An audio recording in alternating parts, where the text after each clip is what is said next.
but for Ryan, this would mean a lot. Already having been able to accumulate this list of accomplishments with a couple top 32s, a finalist at the Hartford Regional Championships, and a top 8 this year. That is incredible. A very successful season either way, to make a top 8 and then make it into the finals again, but you have to imagine he's desperate for that championship to win it all, and he's going to be trying to do it behind this team built around Calyrex, Ice Rider. The Trick Room going to be a really, I think, important part of this matchup. Not for every Calyrex Ice Rider is the Trick Room crucial, but for Montana's team and the Calyrex Shadow Rider on the other side, the speed advantage can be huge, but there are other modes lurking in here as well. The Pelipper and Urshifu Rapid Strike can be led together to just have a lot of instant offense behind the Choice Scarf Urshifu Rapid Strike and threaten a ton of damage with Rain Boosted Surging Strikes, and so it's difficult for the opposing side to be prepared for either lead, because a lot of the things you look to are strong against one, but not the other. But Montana has also been accumulating such an impressive list of accomplishments as well. That is 3 top 32s in just this season of competition alone, after making several day 2s at all of the regionals this year. To be able to add that regional championship title would be so impressive, and also maybe with one of the restricted picks we were not expecting to see at the top tables this weekend. People have doubted Calyrex Shadow Rider since the major events started. It hasn't been present in the top 8s. It hasn't had the kind of impact everyone expected, but now it's here, it's in the finals, could claim a regional championship in just the 3rd weekend of tournaments. Maybe not so much of a fraud after all. It's going to do it, if it does it, it'll be behind a construction that's kind of the typical for Calyrex Shadow Rider, next to double Fake Out with Rillaboom and Incineroar with Clefairy to provide support with Follow Me and Friend Guard, and the Tornadus to provide speed control, and Urshifu Rapid Strike to provide a little bit of extra offense and an extra attacker. And this team, like I mentioned, has to kind of decide what lead it expects from the other side.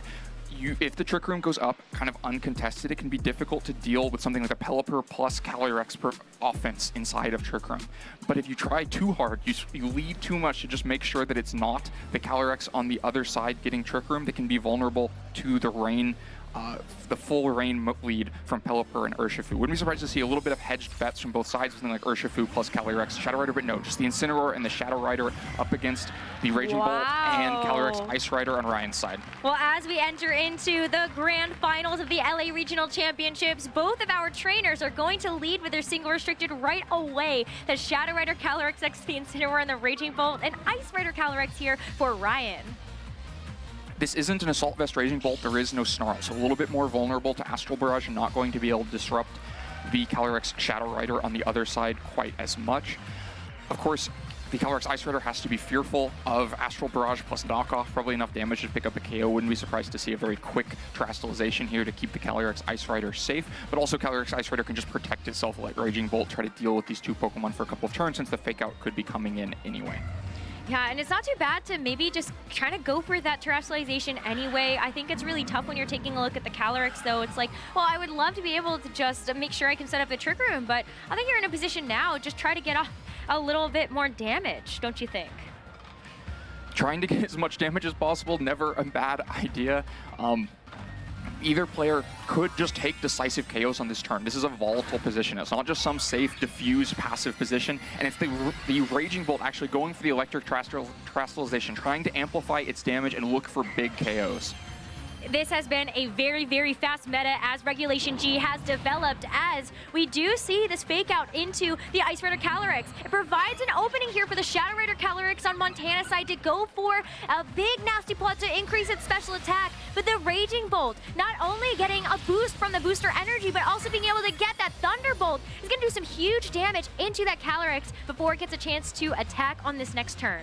A really smart play from Ryan. Getting the Thunderbolt into Calyrex on that turn means the Calyrex can't just go out on the offense with Astral Barrage next turn, or it would risk falling prey to a Thunderclap. But if you play passive for even one turn, that could give Calyrex Ice Rider the window to go for Trick Room. So you can't just do something like Protect Calyrex and go into Clefairy, like I'll follow me the Thunderclap and then I'll be safe, because by then there may be Trick Room up. Yeah, but that's where this Incineroar can really come into play here on Montana's side. You've already invested the Terastallization into this Raging Bolt, which means that this Calyrex can no longer get away from something like that knockoff. It would remove the Clear Amulet, do a ton of damage, and also mean that this Ice Rider Calyrex could get kept in check. Just things like the Parting Shot, as well as something like the Intimidate's coming back in. But even though the Thunderclap was something that Ryan was pressuring into this Calyrex, it doesn't even fall for it. It's going to be a huge taunt into this Ice Rider Calyrex, meaning that it's no longer able to go for the Trick Room. Huge play. Well, Montana finds a couple more boosts, finds a way to disrupt the Trick Room. Raging Bolt still threatening the Thunderclap, but now maybe a little bit safer to try to pivot out into something like Clefairy to deal with the Thunderclap. And Montana does it in style, not just getting the Protect on the previous turn, but getting another nasty plot off, recognizing that it wasn't going to be a Glacial Lance on that turn, wasn't going to be a Thunderbolt.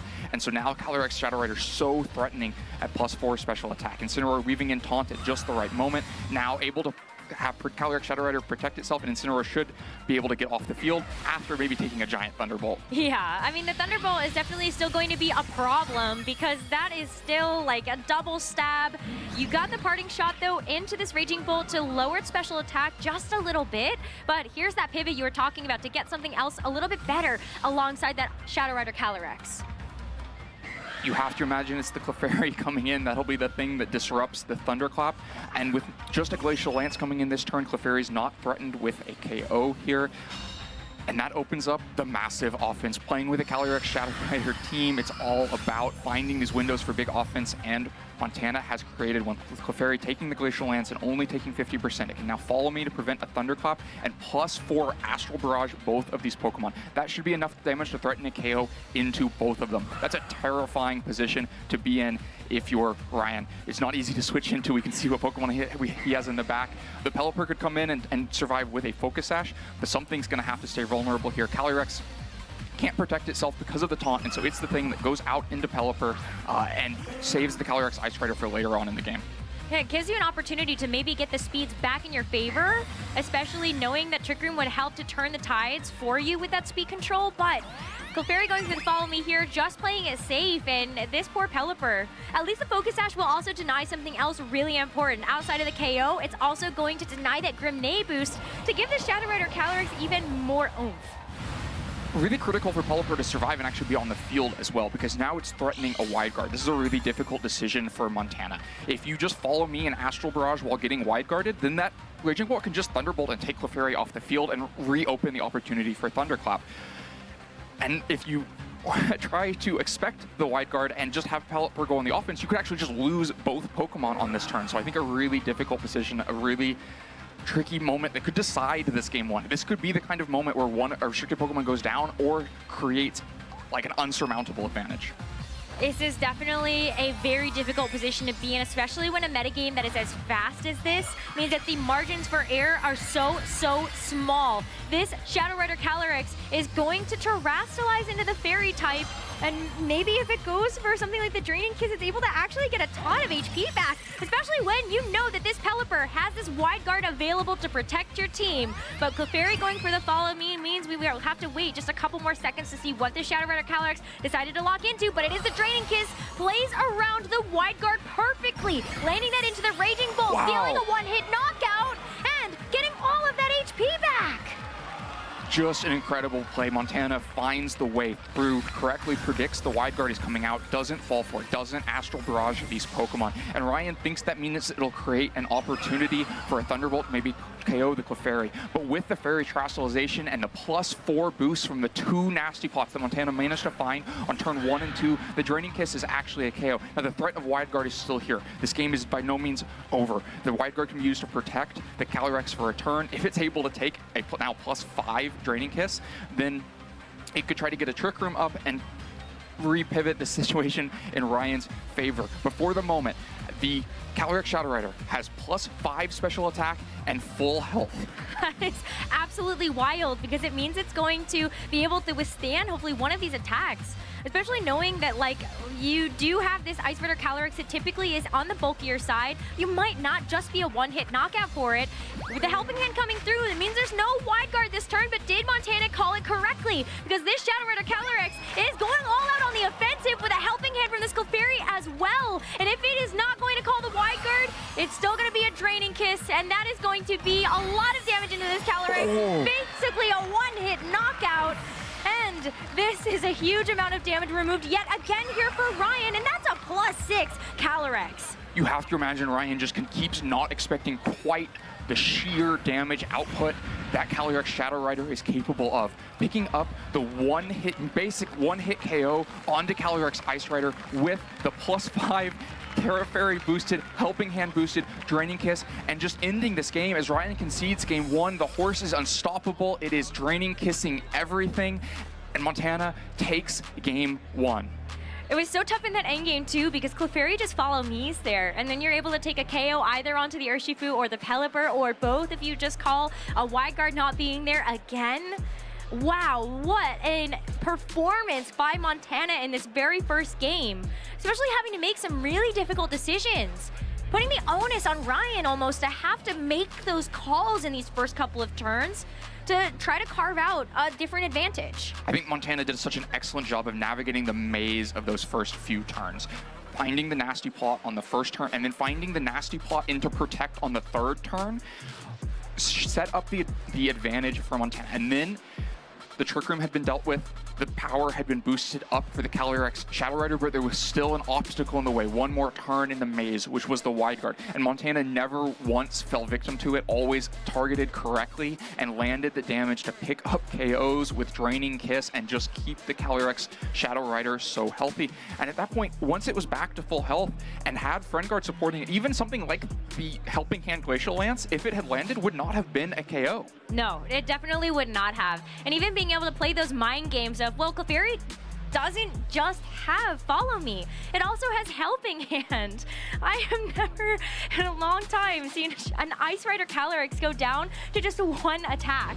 That is wild. It's so bulky. To one neutral hit from a very low base power move, but Calyrex Shadow Rider managed to accumulate 2 Nasty Plots and a Grimnay. +5 is so much damage amplification, and when you add a Helping Hand for an extra 50% on top of that, and the Fairy Terastallization to create a 50% boost from a same type attack boosted damage, suddenly you're there with enough damage to KO a pure electric type Raging Bolt and then KO a Calyrex Ice Rider and decide game 1 of this regional final.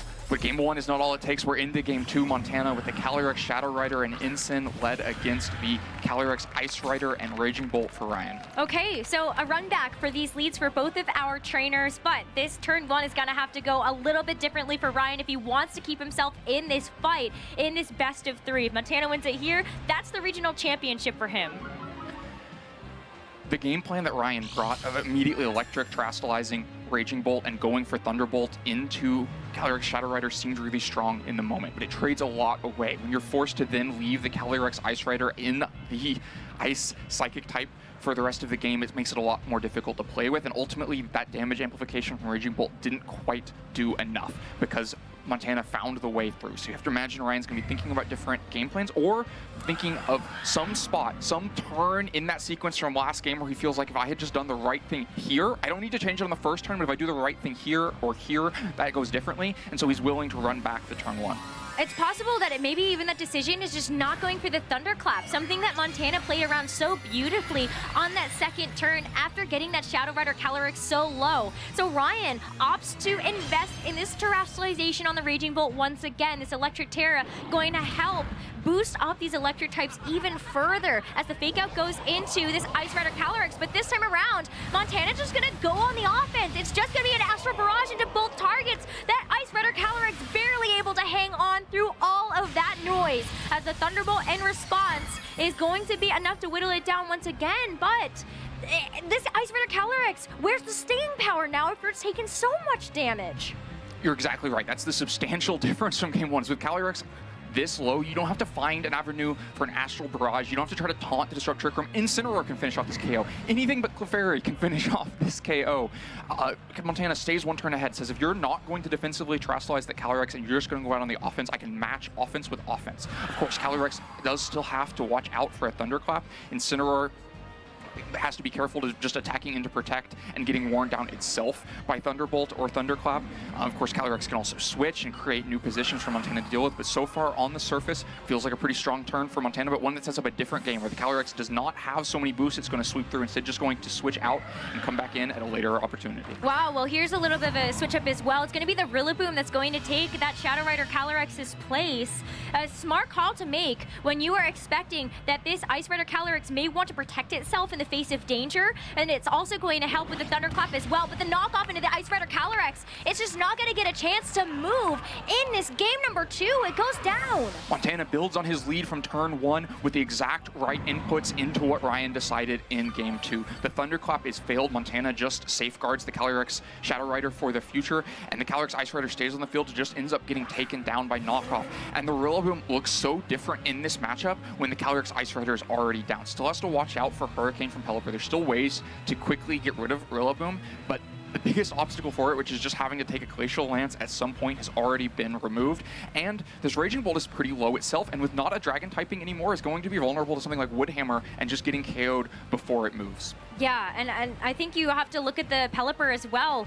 Maybe a little bit more vulnerable, knowing that you do have the opportunity to just get fake outed in order to break the focus sash. But one way to get around that is to be able to use this helping hand that does have that increased priority, and it's going to help out this Thunderbolt's output as well into this Incineroar. It's just going to be a one-hit knockout. A little bit of good faith going in Ryan's direction to get a huge KO here, but the Woodhammer in response, it's gonna bring that Pelipper down so low. Doesn't need the Focus Sash to be able to hang around, but you're still continuing to whittle away at this damage output that Ryan has. Montana makes a trade in a game he's winning. Usually that is the right direction to go, but it's a little bit of a risky one. Incineroar going down gives one of the crucial pivoting pieces off the board, and this Raging Bolt isn't dealt with yet. Of course, Clefairy is a great answer for the Raging Bolt, not because it's going to do damage into the Raging Bolt, but because it's so easy to mitigate what damage Raging Bolt can do when you have the Rillaboom down. Montana instead prioritizing getting damage onto the Pelipper because it's one of the biggest damage threats back into Rillaboom, and that could disrupt Montana's game plan at this point. Well, the follow me from the Clefairy will help to keep this Rillaboom safe. Might have felt free to just go for a Grassy Glide into that Pelipper, but instead, this Rillaboom is going to pack a bit more of a punch, not going for that priority attack. Has to sacrifice this Clefairy in the process, but it wants to go for the Woodhammer into this Raging Bolt on the other side. Is able to get the knockout there and bring Ryan down to his final 2 Pokemon. But it's the same thing for Montana. This has been an explosive set so far, and we might be nearing the conclusion. Both players willing to make trades means this game is resolving quickly. We're down to 2-2, but for Ryan, I think this is the right 2-on-2 to have. Has the Choice Scarf Urshifu left at the end of the game. As long as it can take a Grassy Glide, then it can threaten the KO onto Calyrex Shadow Rider before it can move, which would leave Pelipper to Hurricane the Rillaboom before it can do anything but target into Urshifu. Of course, lots of other ways this can go. Rillaboom can Grassy Glide into the Pelipper instead of take it down, recognizing the Calyrex is just a lost cause, at which point Rillaboom probably wins an endgame if it can get rid of Pelipper. So I think it's some really important targeting for both players, but it seems like there's definitely an avenue, an option of choices that either can make that would win them the game. Montana seems to be in a little bit of an advantageous position because he can just prioritize Rillaboom getting rid of Pelipper. Urshifu, with the Choice Scarf, can't lock into a move that easily deals with both Rillaboom and Calyrex. So you've got to make a call here, and it's not a very easy one, especially when U-turn is not going to be the most impactful of moves, despite the fact that it is going to be super effective into the other side. But this Shadow Rider Calyrex is got 4 more lives to stand on here as it takes its Fairy Terrestrialization and is going to hope for the best. It wants to maybe even boost up something like that Draining Kiss to make sure that it's going to be getting even more damage back, but as the Pelipper goes for the Helping Hand, it is going to get taken out. So smart call to just go for that increased priority to boost up this Urshifu's damage in the rain with the stab. This Surging Strikes into the Rillaboom. Looks like it is going to be very close, and close just might not cut it, as that Rillaboom is able to hang around with the Shadow Rider Calyrex also going to be able to go for an attack here. This Urshifu might just be down for the count, as it's going to be the Draining Kiss, getting a little bit more boost thanks to that Fairy Terrestrialization. It's just a one-hit knockout anyway, and with that, Draining Kiss, Montana Mott becomes your Los Angeles Regional Champion! So well played from Montana. 2 different game plans over 2 games to cleanly take that match. First game gets all of the boosts with Nasty Plot and uses them to just create an unbeatable Calyrex Shadow Rider. And in the second game, gets 1 good Astral Barrage off and then lets the rest of the team clean up the work. Rillaboom ends up doing the majority of the damage over that match, landing Grassy Glide into Pelipper for the KO in the end game. The Wood Hammer to set that up earlier on, and the Wood Hammer to KO Raging Bolt.